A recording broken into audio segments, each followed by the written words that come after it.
t'est arrivé quoi à la main?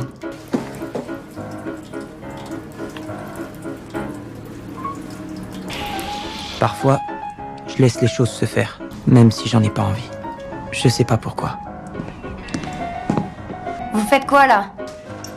L'histoire commence avec James et Alyssa, qui ont volé la voiture la plus creux de son preux pour s'enfuir. Alyssa, soudainement, cherche du plaisir dans la voiture et ordonne James de se déshabiller. James, en apparence obéissant, mais dans son esprit, il prépare DJ son plan pour la tuer, car il est convaincu qu'il est un psychopathe sans motion et Alyssa est sa première victime choisie. Mais juste après Stretchabil, la voiture perd le contrôle et se crase dans les bois. Tu crois qu'elle va exploser?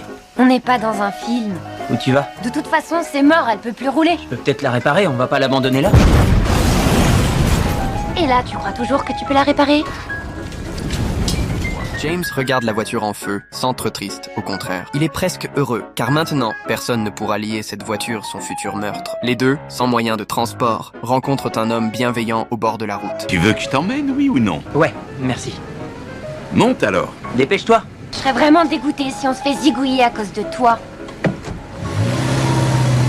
Dans le restaurant, le sixième sens d'Alyssa se met à alerter. Elle est certaine que cet homme, ancien militaire, est un tueur. Mais lui, tout simplement, admet que tuer fait partie de son travail. Et dans les toilettes, cet homme commence à toucher James sous prétexte d'uriner. James se retrouve nouveau en situation de faiblesse. C'est alors qu'Alyssa entre en force. Je peux savoir où t'as l'intention d'aller? Je vais chercher le chien, ça m'étonnerait qu'il décide de venir jusqu'à moi tout seul.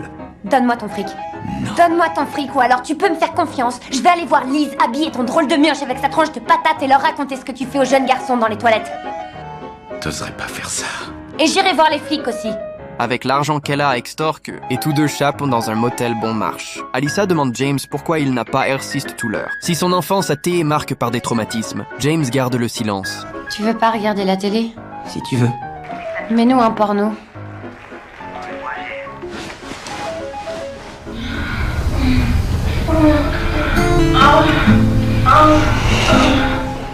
Tu vas où? Aux toilettes.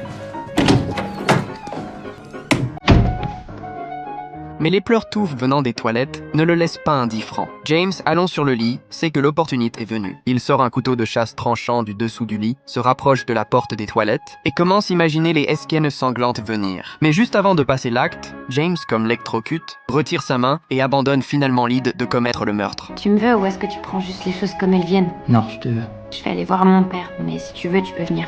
D'accord. Viens contre moi.